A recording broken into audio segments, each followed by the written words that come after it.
Good morning students, today we will study social science. Social science में हम पढ़ रहे थे social life, food of different ways of life. ये chapter में हमने सोशल लाइफ ये देखा था। आज हम देखेंगे इकोनॉमिक लाइफ किस तरीके से थी वैदिक पीपल की। ठीक है। In the early Vedic period the people were mainly pastoralist, मतलब वहाँ पे क्या था, चरवाहन ये पद्धत थी।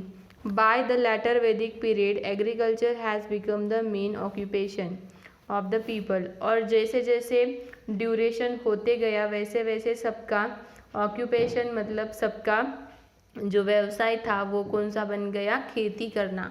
People grew rice, wheat and barley. ज़्यादातर लोग क्या करते थे, राइस की खेती, वीट की खेती और बार्ले की खेती, चावल गेहूँ की खेती करते थे।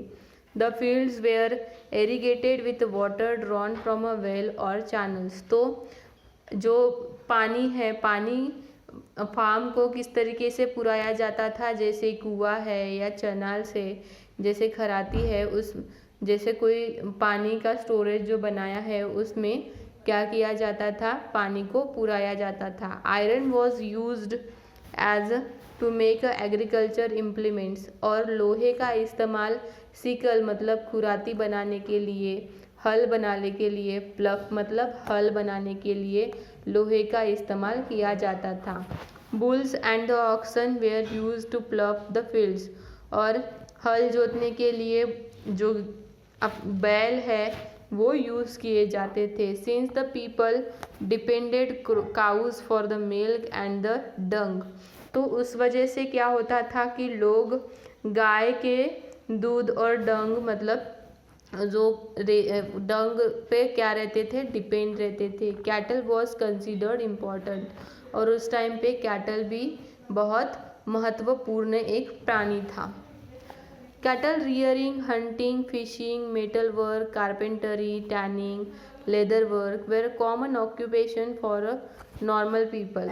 तो उस टाइम पे क्या होता था, हंटिंग करना मतलब शिकार करना, मच्छियों का व्यवसाय करना, मेटल वर्क करना, कारपेंटरी करना और टैनिंग करना, लेदर वर्क करना।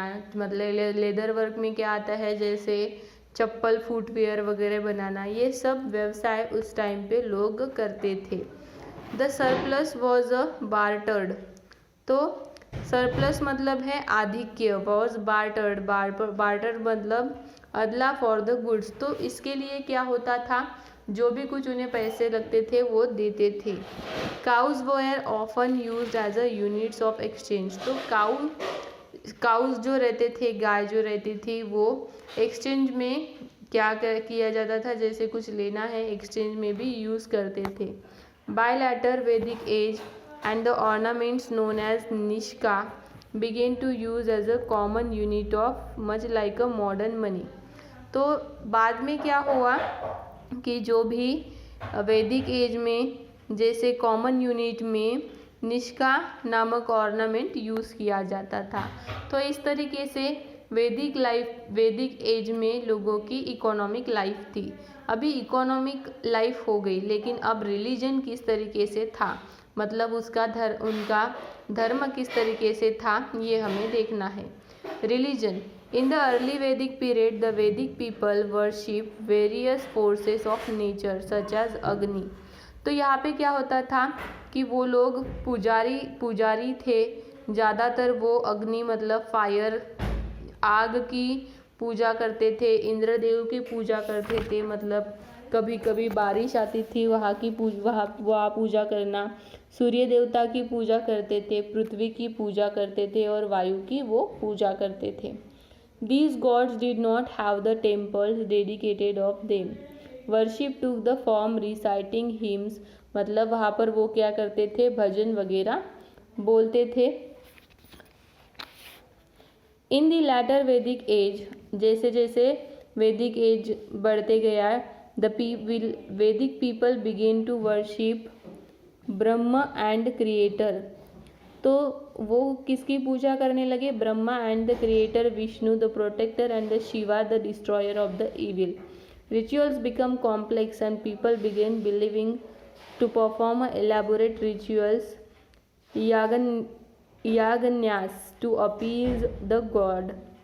तो यहाँ पे क्या दिया है, सिर्फ आपको ये समझना है कि उस टाइम पे लोग पहले सूर्य देवता, वायु देवता की पूजा करते थे, पृथ्वी देवता की। उसके बाद में वो लोग ब्रह्मा विष्णु शिवा की पूजा करने लगे। ठीक है, तो हम एक महत्वपूर्ण भाग यहाँ पर लेना भूल गए, वो है स्टेजेस ऑफ द लाइफ के क्या क्या स्टेजेस है। जैसे ब्रह्मचर्य, this was the stage of student. जो हम कुछ पढ़ाई लिखाई करते हैं वो वाली स्टेज मतलब हमारी ब्रह्मचर्य की स्टेज रहती है।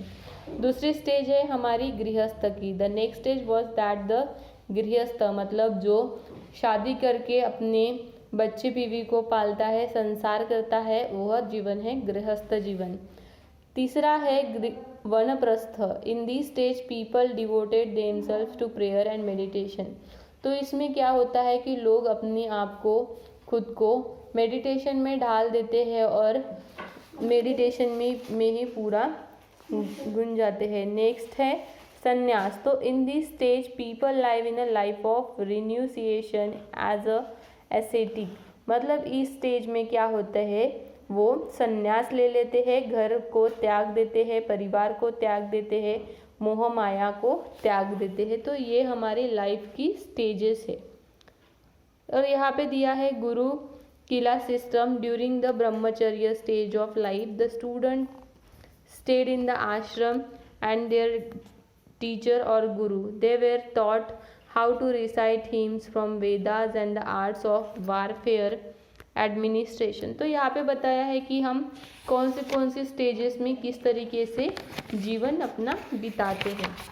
नेक्स्ट है यहाँ पे हमें एक केस स्टडी दी है कि चालकोलिथिक कल्चर इनामगांव। ताम्रपाषाण चालकोलिथिक कल्चर मतलब क्या है, ताम्रपाषाण संस्कृति। और उस संस्कृति में यहाँ पे एक दिया है इनामगांव। इनामगांव में ताम्रपाषाण संस्कृति की कुछ इन्फॉर्मेशन हमें यहाँ पर दी है, वो हमें पढ़नी है। Around the time when the वैदिक people were establishing settlements in the Indo Gangetic plains, other culture were devoting in various parts of the Deccan, South Indian and the Kashmir.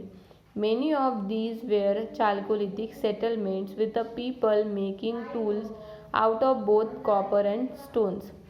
तो यहाँ पे क्या होता था, जैसे यहाँ पर समझने लायक हमें क्या देखना है कि उस टाइम पे जो लोग थे, ताम्रपाषाण संस्कृति के जो लोग थे, वो क्या करते थे, कॉपर एंड स्टोन्स के कुछ टूल्स वगैरह बनाते थे। मतलब उनकी ज़रूरती जो सामान थे वो कॉपर एंड स्टोन से बनाते थे। Inamgaon was one of the most important Chalcolithic culture. तो ताम्रपाषाण संस्कृति का इनामगांव ये बहुत ही महत्वपूर्ण संस्कृति है। वो कहाँ पर है, near the Pune Maharashtra, right bank of river Ghod. In culture lasted, वो कब का है, 1600 to 700 BC.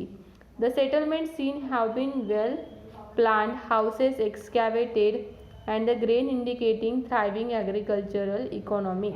तो कहाँ कैसे वहाँ पे इकोनॉमिक चालकोलिथिक कल्चर था, ये आपको पूरा इस केस स्टडी में आपको पढ़ना है। ठीक है, ब्रह्मगिरी ये है मेगालिथिक कल्चर। ठीक है स्टूडेंट्स, तो यहाँ तक आपको पढ़ना है और यहाँ तक हमारा ये चैप्टर ख़त्म हो जाता है। इसके बाद देखेंगे हम इसके क्वेश्चन आंसर, जो भी हमने पढ़ा आपको वो लिखना है।